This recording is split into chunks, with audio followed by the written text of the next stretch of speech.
everyone, and welcome to this episode of Linking the Blocks, our ChainsAtlas podcast. I'm Jan, as always, and thanks again for all you joining in. It's getting more and more crowded here. I love it.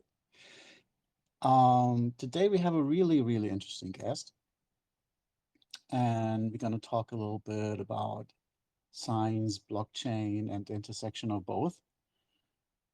So this is something really amazing. Oh, he's even using video. So that's that's a first. We usually only do audio on this, but there you go. That's David or David, as we are both German. We can also stay with our native pronunciation. Welcome, man. How are you doing? Hey guys, thank you for having me in this podcast. I'm David Wang from Germany, Berlin. Parents Chinese. My background is serial entrepreneur, an investor, Forbes 30 under 30. Right now, building a very exciting company at OpenDeSci, where I'm the lead founder. Started the company beginning of January, jump started very quickly from $0 to $100 million FTV with less than four months. Happy to share today my journey and as well the story behind this, what happened. That's awesome. You already take my first question about your background. So that's perfect introduction. Thanks, man. Thanks for joining. We met a little bit ago at Consensus in Hong Kong. Over some spicy sauce, or at least at the stall where I sold spicy sauce, the Gochu coin thing. We actually talked about it in the last episode. So yeah, tell me a little bit more about like how you came to Web3. I know you have more of a corporate consulting background. You can maybe touch a bit on that as well, if it doesn't give me too much of a trauma regarding my past. But yeah, if you can tell us a little bit about what made you interested in the industry, why Web3, and then after that, maybe why decentralized science, and explain a little bit what that is. That would be cool. Yeah, thank you so much. My background is actually traditional finance. I was working as a management consultant for various top consulting firms, advised Fortune 500 companies. Yeah, the trauma is already coming. The trauma is already coming. No, go ahead, man. Sorry? It's just, I said the trauma is already coming for me. Too much corporate in my background. Too Okay, many good. consulting. No, go Yeah. ahead, man. Go ahead. So as I mentioned, my traditional background was management consulting, working for a lot of like Fortune 500 companies, advise them how to find new growth potentials. And I've since Web3 2017, but I'm more like just a diamond hand guy, just buy and hold, nothing crazy, because I built in the past other companies, which is like very, very interesting active income. So I never had the need to have quick financial gain to make the quick flips. So in the end, my strategy was always what I recommend to everybody, even a lot of young people reaching out to me, is always like dollar cost average, just buy and hold. And that's my recommendation.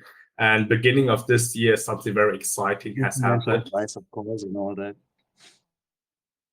Yeah, beginning of this year was super exciting because I had a strong background in corporate R&D and life science, and from the nature myself, I'm always looking for like new business opportunities.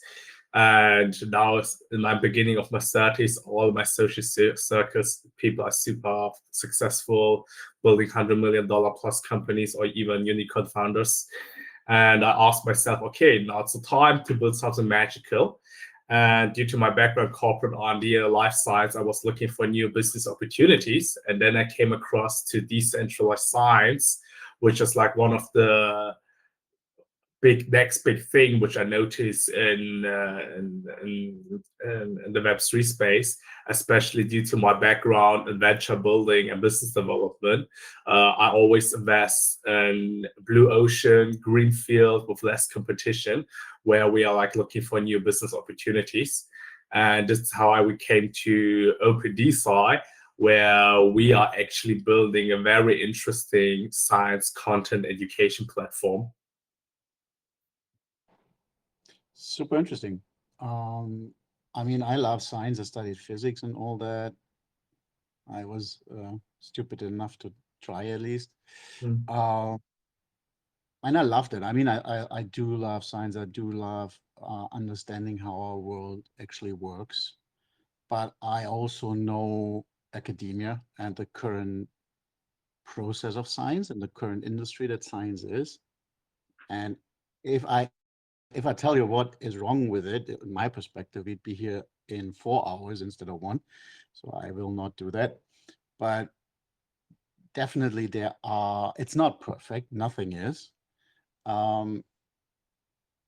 And it's not very open either. And a lot of research is done more out of financial interest, I'd argue, than out of actual curiosity. So my question is now, science and Web3, open, decentralized science, basically, right? What is it? Give us a little rundown what that actually means, and how would it revolutionize how science is done at the moment? Basically, to explain in a very simple way what decentralized science is literally how to use blockchain technology to solve specific challenges and problems in the science space. And that's decentralized science. And what we are building actually is very interesting, because we notice that nowadays science has been so far away from the normal people. And our goal with OpenDeSci is really to make science more educational and accessible for 8 billion people, which means we try to make science more sexier, because we nowadays know science is actually a very important topic nowadays in all kind of countries. We know like all the big countries, nations, they spend a crucial part of their GDP and R&D, but still somehow reaching the normal people or the mass consumers are not easy. So what we are actually right now building is like a content science education platform, which makes science more accessible. To explain it in a very simple way, or with few words, we literally building the TikTok for science and education. We already built a very interesting prototype of more than 50,000 waitlist users, where we have an AI agentic feed where it shows you the latest, hottest topics about education and science, where you see your favorite topics. In the future release, you need to imagine it's similar like to Netflix, where you can choose your genres. For example, you study physics, you choose physics, medicine, for example, autonomous driving, biohacking, and all other topics. And you need to imagine that we always show you the latest, nicest AI agentic feed with the nicest video shorts about that topic. Super interesting.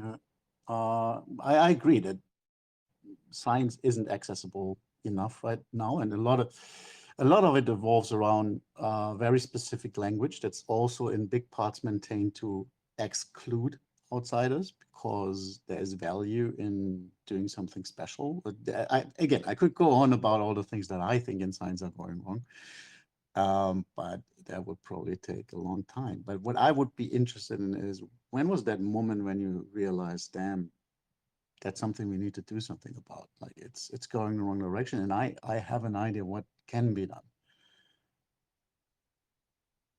From my nature as a serial entrepreneur, I realized whenever you start a new company and you have an idea, you're getting a lot of headwind. People telling you, oh, that idea doesn't make sense. It's already existing a company and so on. What I recommend is like really focus on the problem, what you're solving, and build an amazing product and create crazy traction. Right now, we're having like insane numbers. When I met Jan first time and Hong Kong Consensus, this was still the early stage when we were in the company. And now all the VCs, investors, market makers, all chasing us. And that's also like a funny story one I can give you when I was recently on a very big conference as a keynote speaker, because I'm sure in this audience, there are a lot of young people who are also building their amazing projects. One funny story which I can tell is like, if you do fundraising or speaking investors, you need to imagine it's similar like the dating game.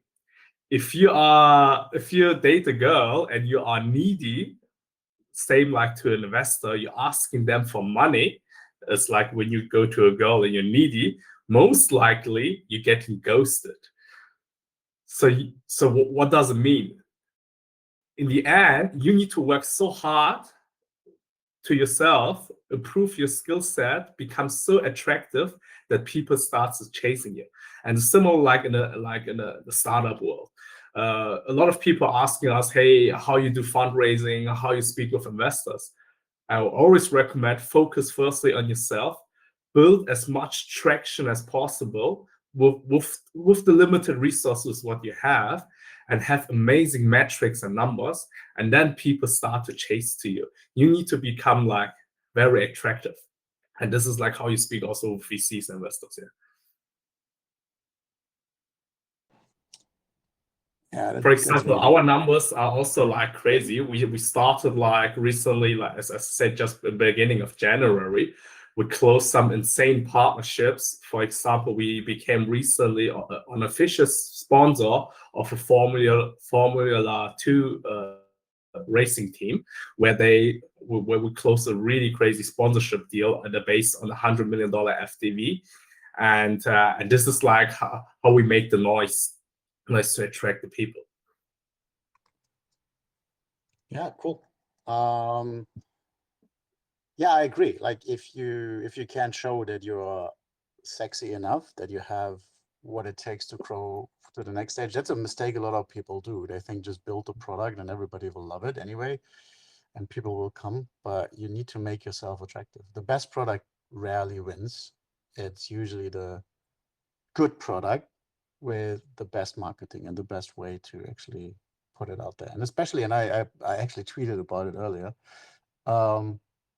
nowadays it's becoming so much more easy to build solutions, but standing out, especially if there's such an inflation of new products using AI, is really hard. So interesting approach on your side. I can tell you also interesting story. For example, we became officially sponsor of a Formula 2 team. We have like one of the biggest logo of the car. And the fun story is like myself, I don't own even a car myself because I travel a lot, but still somehow I have now a Formula 2 car with my company name on the car. And on the one hand, a lot of people thinking, oh, that's such a waste of money because sponsoring a Formula 2 team, for that logo, it's a six-figure digit. And you need to imagine becoming a Formula 1 driver is one of the hardest sports you can get into it. And it's all about activation, because nowadays we need to figure out how many people are watching that car on the TV. It's not that many people. It's more all about the activation, the photos, how you leverage social media and other channels. And the best example is like we had a crazy activation campaign where we reached recently with our F2 sponsoring deal more than 1 million views. And since this, our company skyrocketed. We had at the beginning only 50 family friends waitlist beta test users to test our current product. And now we have like more than 50,000 waitlist users through that campaign. So in the end, the challenge is like in the marketing, it's like all about activation. You need to have amazing content, content which are engaging, which also tells a story, which you leverage on social media to make the bigger noise. Awesome. So back to the product. If I want to, so how would you convince me to use OpenDeSci? What would I get from it? And what on the other side, in terms of partners on the science side, who would be using it on that front? So what information would I get if I go on it and look for something? Yeah, the biggest challenge of all companies when you start is always the chicken and egg problem, I would say. When we started the company, I was really focused on the scientists. So I would say the eggs. We had like a product feature map, which are very highly complex with decentralized science application on chain. After speaking with like more than 20 top scientists all around the world, from Harvard, from Fraunhofer, from Max Planck Institute, and so on, we realized targeting that user group is very, very hard, not easy. We all know scientists, we all know your professor at your university. Mostly they're a bit old-fashioned, low product adoption. And this is the reason why we had a product feature twist. We were thinking, okay, solving the chicken and egg problem. But we focus firstly on the scientists, the eggs. This will be very, very challenging, and it's very hard to build traction. What about we focus on the chickens? Chickens are like people, you and me, the mass consumers. And we realized like a really big problem, what we figure out is nowadays consuming high quality content. We know everybody use Instagram, TikTok, YouTube Shorts, and so on. We're consuming so much content, and we know the average attention time is less than 10 seconds. That's the reason why we developed like a TikTok feed, which is very energetic, which is educational and content, education and scientific, because in the end, you can educate yourself and consume way more higher educational content than consuming strange stuff where like people dancing around on TikToks. And that's the thing where we are really focusing to make an impact. And I realized what problem we are also solving is like nowadays access to education is also very limited. Imagine if we have like millions of kids, students from low GDP countries watching our TikTok feed, where they can watch scientific educational content, algebra, math, and so on. This will be like a really good impact. And this is also our hypothesis right now, how we build the company. Because I spoke recently with our chief product owner, who's a very successful scientist. He told me, David, why you need the blockchain? That's a really good question. At the moment, we're building every single AWS, and it's also on cloud on premise. So everything's centralized. And this is also like our hypothesis, what we are focusing on. To build $1 billion company, you need to focus to solve a real problem and have a target audience of billions of people. And firstly, focus on Web2 adoption. Once you reach the Web2 adoption, then you can add the Web3 applications, which are decentralized. And this is our focus right now in the company. Create as much Web2 adoption as possible. Because myself, I'm investing also a lot of companies. I see a lot of white papers, projects.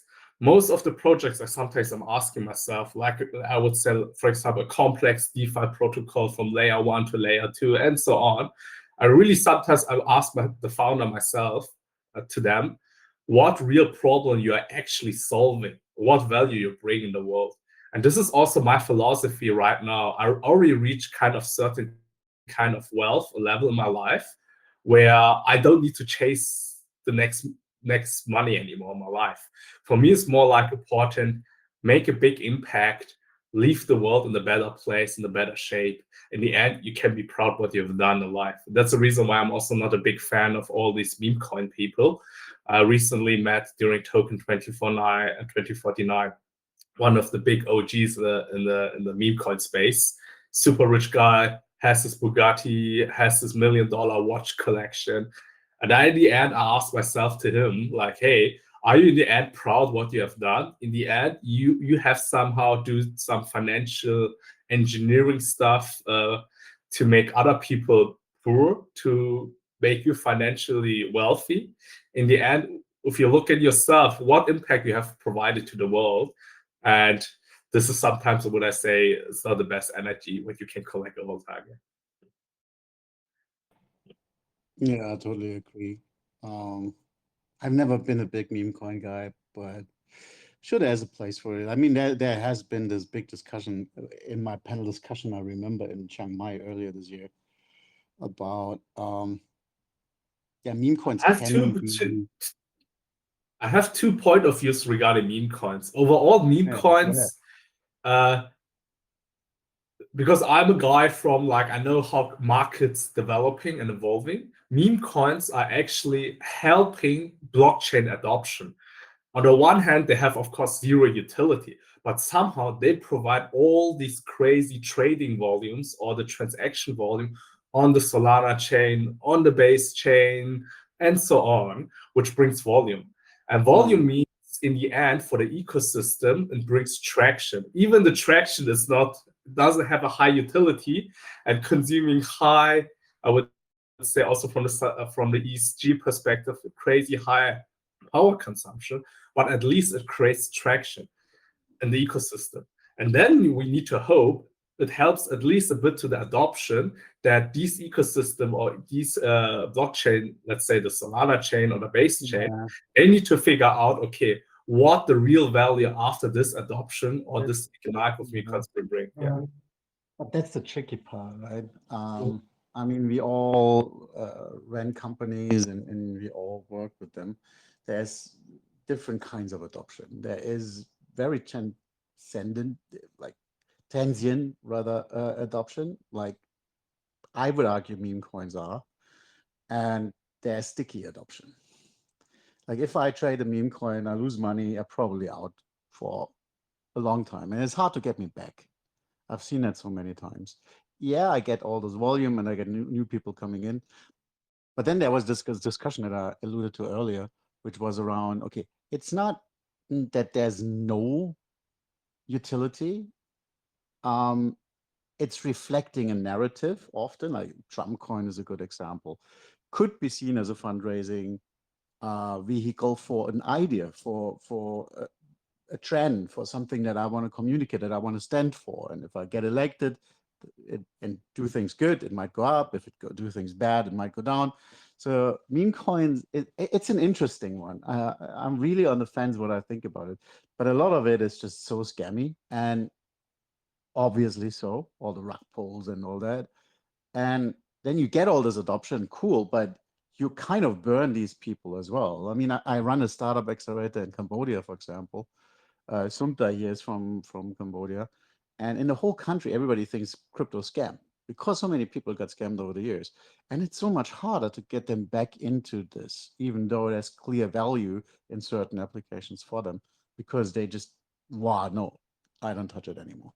So I agree. While I agree with you on one hand, I also find it a little bit tricky because it might also really damage you so badly that it's hard to get that adoption back that you lose in the bear market. But I don't know. We'll see, I guess, as soon as the bear market hits.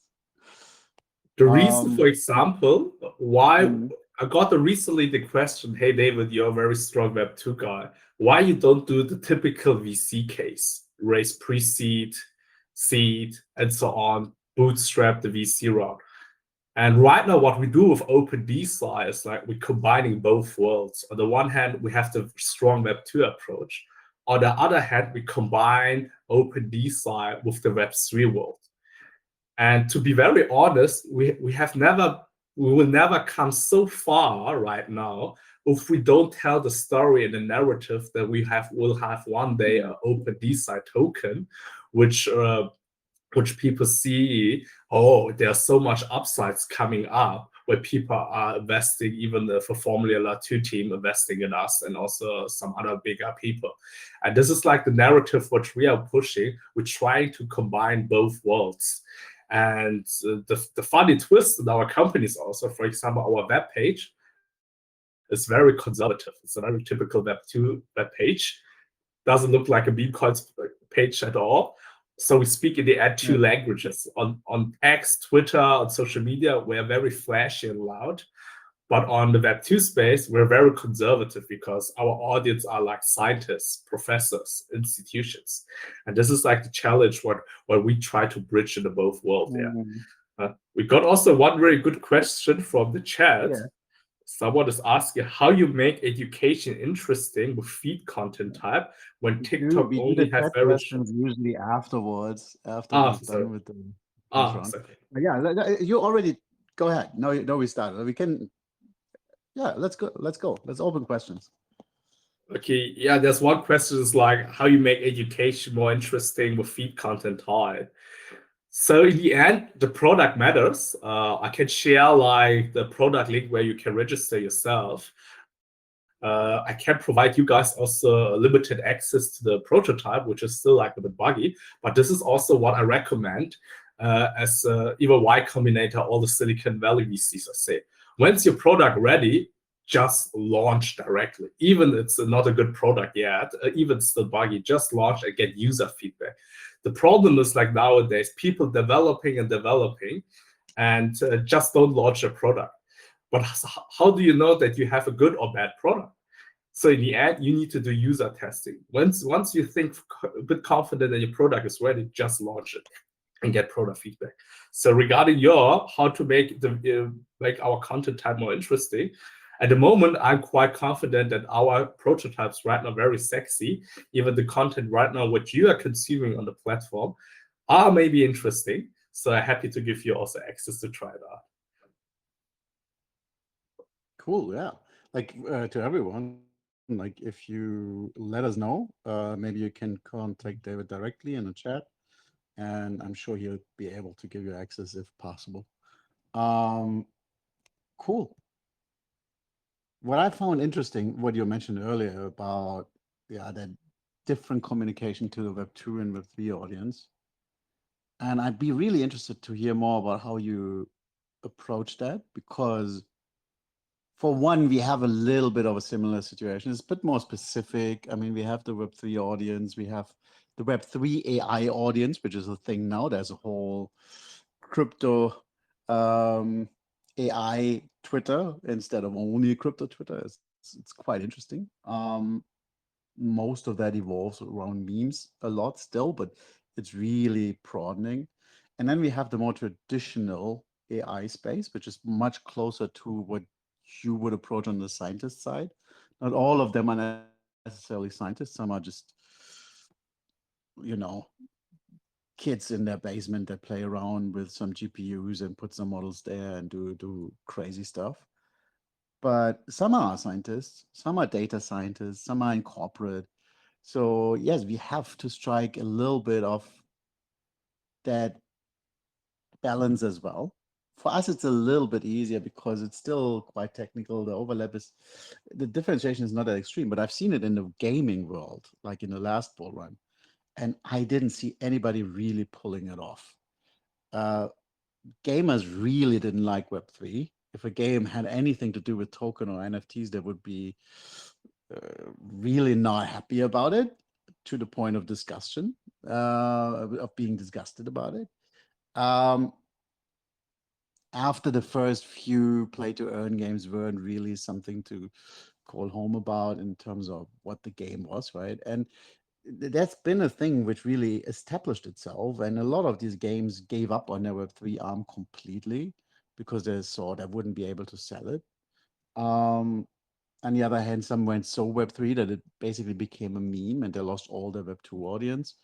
So how do you plan to really keep both sides happy in the long run? Because it's not an easy task, and you seem to be doing quite well at it. So I'd love to hear your take on that.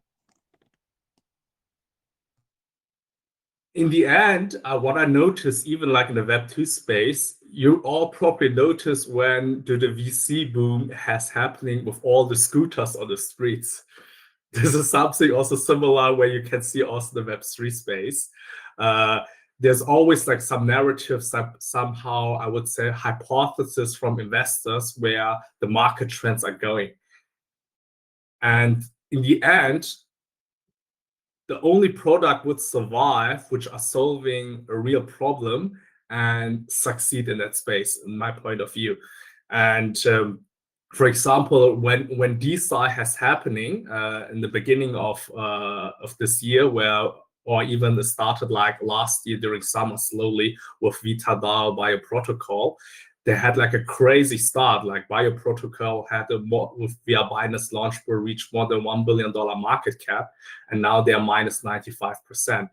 Even that's also my current personal opinion regarding all other DeSci players, not all of them, but I noticed most of the current DeSci projects, they're literally meme coins with a scientific theme. If you're right now investing in DeSci projects or all the existing tokens, what you see, not all projects, but I would say most projects, it's not investment from my point of view. It's more literally a donation to the researchers to fund their projects. And this has happened also nowadays, also a bit with the nature of the current landscape of the DeSci players, because bioprotocol is the launchpad. Their business model as the launchpad is launching tokens, launching DAOs. So what they do is like they're raising and launching a lot of like bio DAOs, research DAOs, and so on, where scientists launching their own token to fund their research projects. But in the end, I ask myself, what is the real utility in their project? So, and for the token at all. For example, the best example is like HairDAO. HairDAO is like one of the most successful DeSci projects. It's crowdfunded, so we are the DAO. They do research how to not lose hair.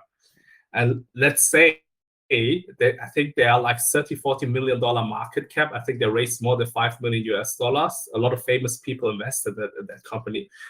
And my background is a corporate R&D. Sometimes I'm really asking myself, do you think that 5 scientists with a $5 million R&D budget can reinvent the wheel and find something breakthrough research that people will not lose hair?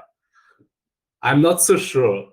If you see Pfizer or Novartis or other big pharmaceutical companies, if they try to invest into R&D to invent a product to not lose hair, it's directly $100 million plus business unit investment.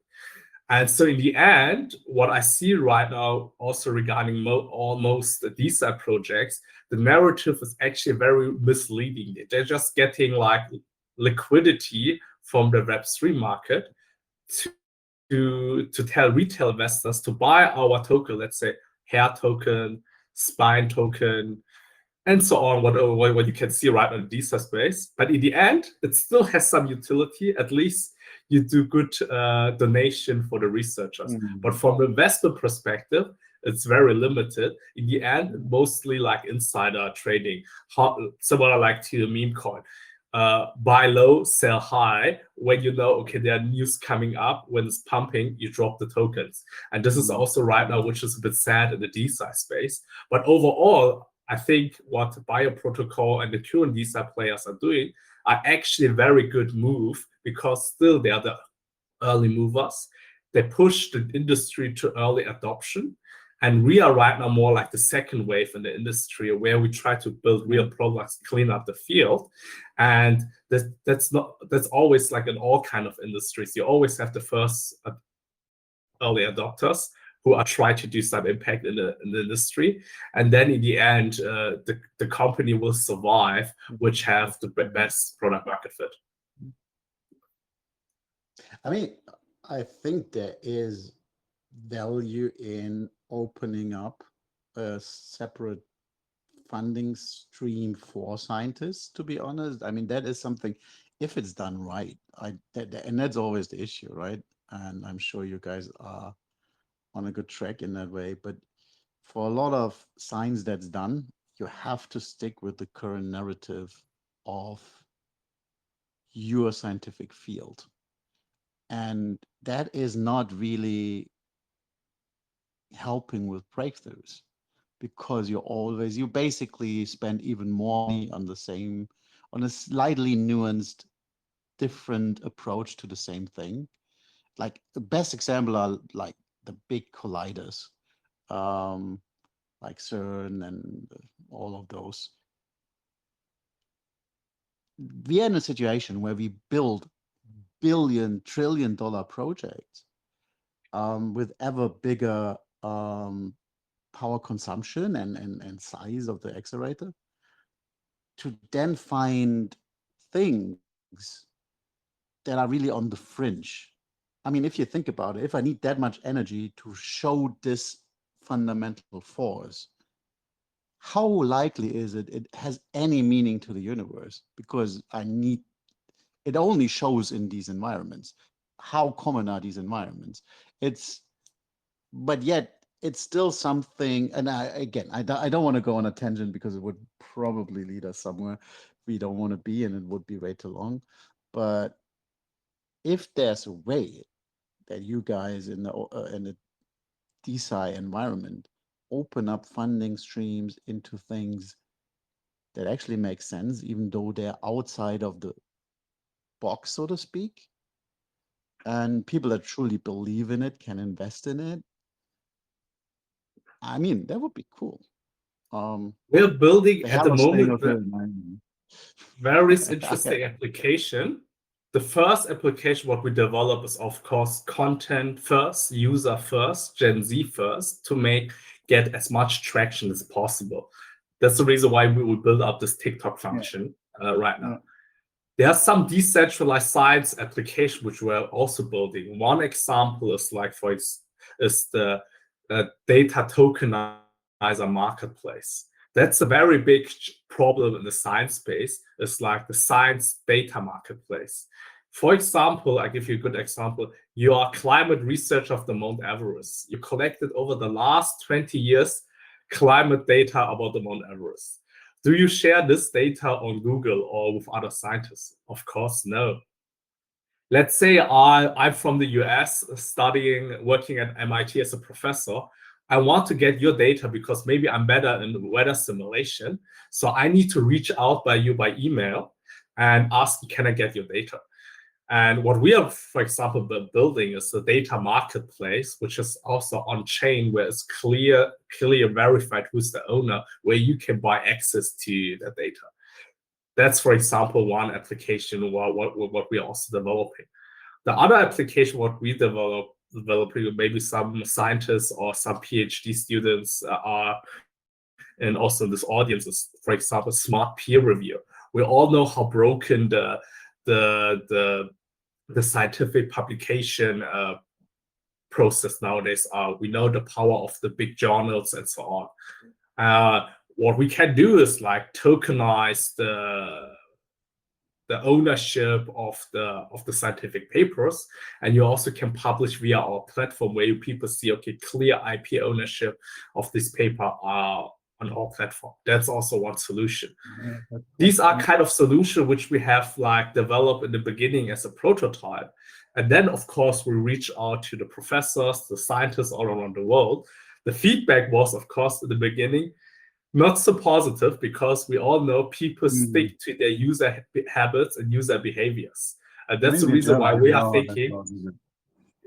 Yeah, exactly. That's the reason why we build as much traction. Imagine we have millions of people using our OpenDeSci platform.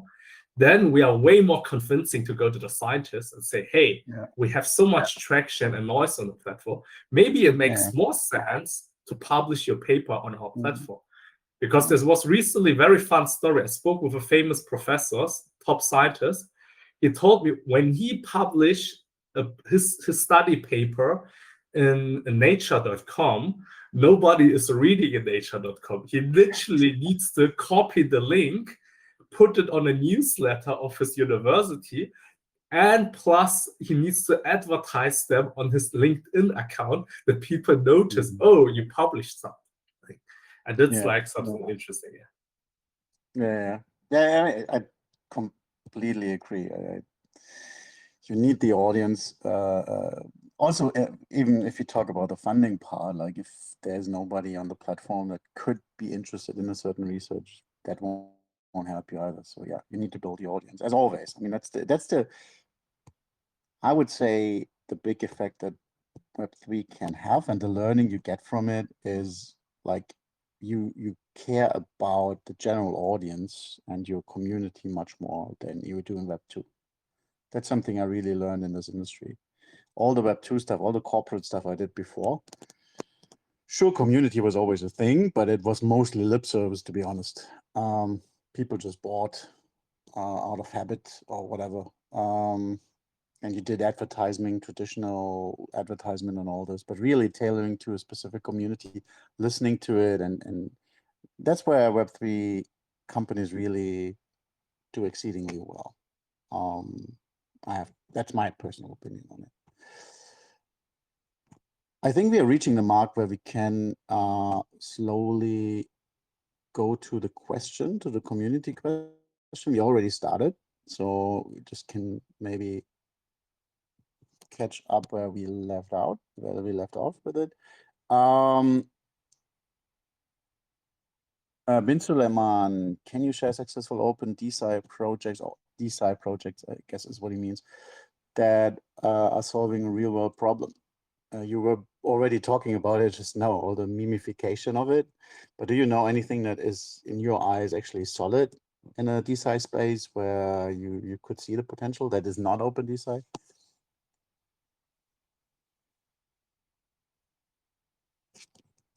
Can you repeat the question again? So he's basically asking, can you share a successful DeSci project that's solving a real world problem? Actually, what Bioprotocol was doing, they actually solve a problem. They solve the problem of funding niche projects. For example, hair token, where scientists wants to get funding for, let's say you are a scientist and you're a scientist in your niche field. Funding is always a big problem if you are in your niche field. So what the people were doing is like they launch like their DAO, their token via Bioprotocol, and do fundraising. That's actually solving a real problem. For example, there's also one other DeSci project, for example, Qtopia. I think they raised more than $5 million during the peak, and they do rare disease research. But in the end, I'm asking myself, what's the value to have a token and having it for investment perspective? It's more limited. Mm-hmm. But if you buy the tokens, it's actually a good donation to refund the research of the scientists. So that's actually solving a real problem, like funding constraints. But there's also a twist to that story. I spoke with a lot of scientists, and as usual in industry, I realized if you are a niche scientist or not a good scientist, you mostly have funding constraints. If you're one of the top scientists in the world who works for the institutions, universities, government, you mostly have unlimited access to capital because you are like one of the next high potential people in the company where the government is supporting you. So in the end, funding constraints are mostly in the niche fields, or if in the niche fields, yeah. Which, I think those niches are important, but that's my personal feeling, because like the mainstream is very, very much, it's hard to move it left or right. It really is. That's at least what I've seen in academia. But thanks for the answer. I hope that helps Bin Suleiman to answer your question. We have a long text from Annie. In a space that values quick monetary rewards over actually using a product long term, how does OpenDeSci plan to convey education to an audience as such? Is there a reward mechanism planned? Example, stream a video to earn, etc. I think you have access to the channel, so if you want to read it over, do it. It's a long one. I will write a general chat, but give you a short answer. Yes, in the end. Linking the blog questions, I think you have access to it. It's on our Telegram. Okay. But yeah, all good. So in the end, I would say it's always like how you gamify it, and that's the challenge. Similar like TikTok. I see. I can also share my screen here. Maybe I can share. Then you guys see a bit what we are developing. then you get a better look and feel. And for you, Jan, also super interesting. The product has changed a lot. I need to tell you, this will probably be lost when we put it on YouTube because we usually don't do video there. But for the audience here, for sure, do it. Okay, could we? Yes, at the moment we develop an AI agentic feed, which you can scroll. It scrolls to the internet. For example, that guy is speaking about gold and so on. On the right side, we developed something similar like Grok, which analyzes the video, gives you like a trend score, a fact check. Is this guy speaking at all? Is you're right, I give you more information. So in the end, you can scroll and scroll and scroll, see more videos. And in the end, it will be like more agentic. Then you can also choose like random videos. For example, right now we're scrolling National Geographic about lions hunting. And on the right side, you see like, I think we need some decentralized, fully on-chain agents from ChainsAtlas. So. Sorry, little promotion on our own. Yeah. So this is one of the applications what we're building. In the end, content first. We know the average attention time is not high, and we know what kind of content we're consuming. Imagine you stay on this platform longer and consuming high quality content, or content which is more like valuable than what you see on TikTok. That's actually interesting. Besides this, what we are also developing, this one feature, similar like Google Scholar and ResearchGate, is we have an AI agent which scrolls the internet and shows you the latest scientific paper for various topics like longevity, AI, astronomy, robots. In the end, you can choose more categories. And what you can basically see is you can click on the latest article. You see the latest article, who has wrote the article. You can click even on the author, and you see their impact score, where they studied, which paper they have published. So in the end, we are like a science, collaboration, and education content platform. And that's the goal we're building. Nice. Yeah, it looks really cool. For those that cannot see it later on YouTube, for example, I'm sure they can check it out if they contact you in some form. Yeah, we should share the link maybe, so we have some more user active acquisition costs. Will be yeah, no, for sure. Share it with Sumtai after this, and then she'll post it for you. Definitely. There's also a fun story about user acquisition. Nowadays, people don't know how much money it costs to get user on your platform. That's the best example. I read like one KPI. For example, everybody knows Revolut, the neobank in Europe, one of the top unicorn. They're not unicorn. I think they're like $50 billion valuation. Yeah, they have multiple horns on their unicorn. Yeah, they spend literally, I would say, an average $150 to $200 per one user acquisition that someone set up opening a bank account at their field. And similar like in the gaming industry, you need to spend a lot of marketing costs, performance ads, and so on to get one user on your platform. The key to success with us is like we try to do it organically, gamified, something like with the club. We all remember the Clubhouse approach. Develop such an attractive product which is so desirable that people are automatically using it. And this is what happened recently with our referral system, where we started from 50 family friends users to 50,000. Where suddenly our referral system got viral, people spreading the news on Twitter. And even we got recently a hacker attack. People tried to scam us and impersonated our CTO and myself. They launched a token with $3 million FTV and $800,000 trading volume 24 hours. So literally scammers made more money than myself right now with the company. And that's also fun. But the good thing is like, even my lead investor told me, hey, when scammers and hackers targeting you, that's actually a very good sign. You slowly become relevant. It's validation. It's a very twisted form of it, but it's validation. Yeah, absolutely. They see the value in trying to exploit it, so that makes sense. Yeah, cool. And then more features are coming. We're building, for example, also the AI matchmaker, the Tinder for the scientists. We all know how introvert the scientists are, how they connect to each other. And there is also one funny story. I spoke recently with a scientist. They do Netflix and research, yeah. He told me, David, I don't need the AI matchmaker because I'm a scientist in my field. If you in your field, you know already all scientists in your niche. I was like, what the fuck? Of course, you know all your people in your niche, but it's still nice to meet other people in your surrounding would are Yeah, like. and I mean that's partially what's wrong with academia and research at the moment, because everybody's the mindset of these people. Yeah, it's only your research field and the directly bordering ones, right? But everything else you basically plan out.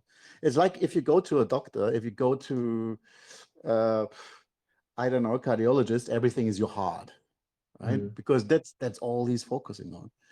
And I do believe it makes sense. I remember you talked about it months ago when we met. And I think that's a really good thing, because if we manage to get scientists more open to talk to other fields, that will also mean an influx of new ideas. And I always found that the best ideas coming from people that are not in a tunnel vision already that your field probably is, because you're doing it for 20 years, right? You don't do anything else. So coming with new ideas is so much harder because you really develop tunnel vision. It's like when you learn for an exam or you have a problem to solve and you think about it all day, you can, for the sake of it, not solve it. And then you sleep over it. Next morning, you read something completely unrelated and suddenly you have the idea. There we go. It's a fun story about myself. Yeah. I'm one of the only ones the company who only have a bachelor degree and no PhD, but I know how to manage very smart, intelligent people. Yeah, exactly. That's it. Yeah. I don't think it's really about the academic pedigree. It's really about how you go about things and anyways. I've seen so many people getting all these titles by just basically being around long enough. It's obviously it's a bit more than that, I admit, but it's not too much more, to be very honest, in some cases.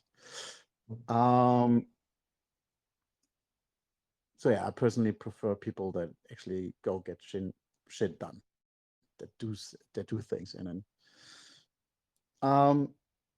and think outside the box. Next one, we have two more left. Do you think decentralized science is just a trend, or is it here to stay?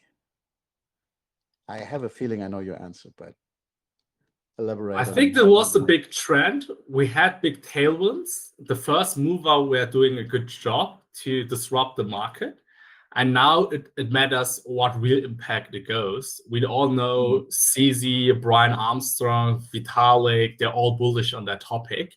And there's also like people where they were saying, hey, decentralized science are similar like to DeFi in 2015-16, when it's still in the very early phase. I made like a typical management consultant market outlook forecast where I extrapolated the market size, and the opportunity is huge. Yeah, that's my thesis here. I can see that. Yeah, thanks for the answer. I hope that answers your question, Plant. And then one last one. We're almost at an hour mark now. From Luke. Is there a decentralized alternative to platforms like GitHub or academic journals being used in this space? I think in the end, the opportunity of the product is huge. You can add more features on the product. I had recently a talk with my team, like what product we should solve.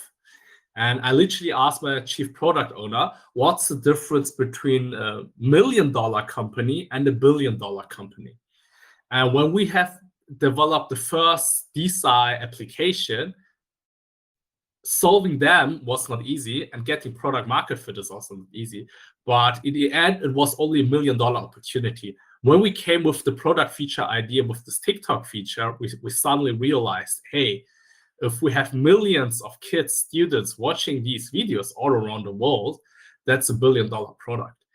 And this is also what I recommend to all young entrepreneurs who building an amazing company.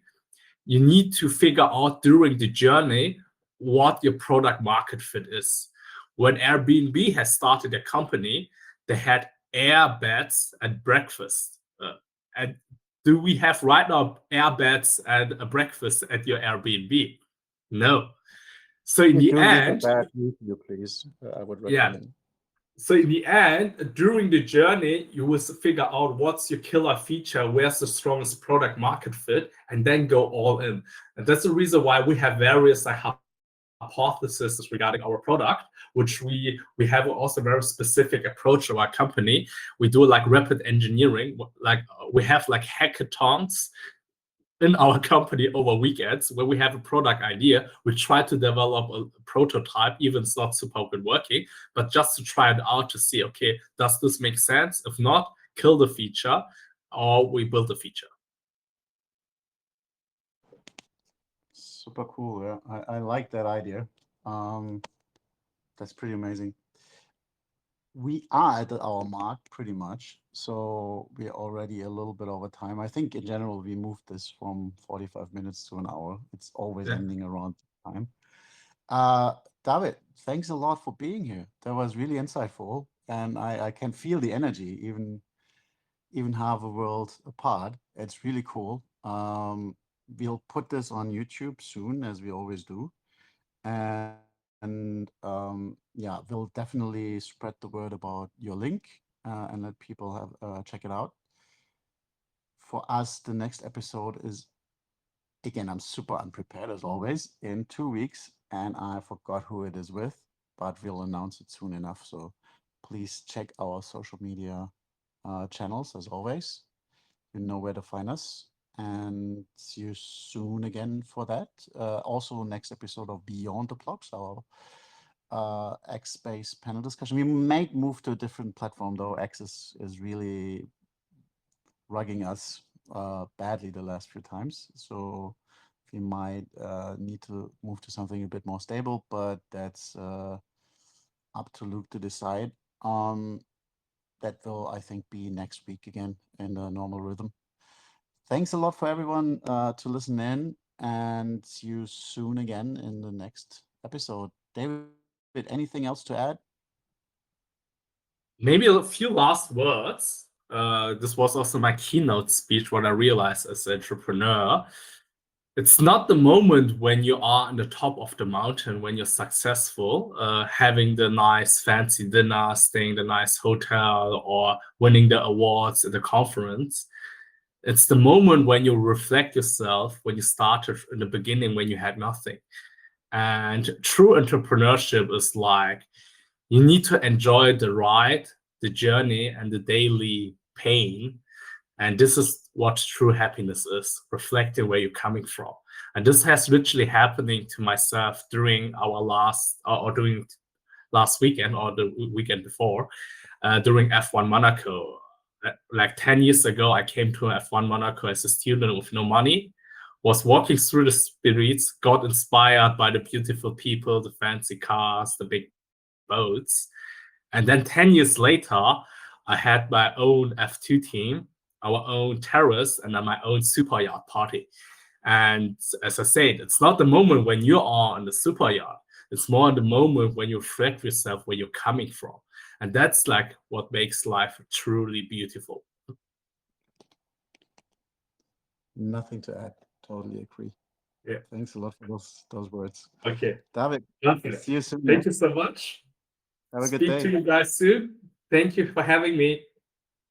Always come back. Bye-bye. Okay, bye.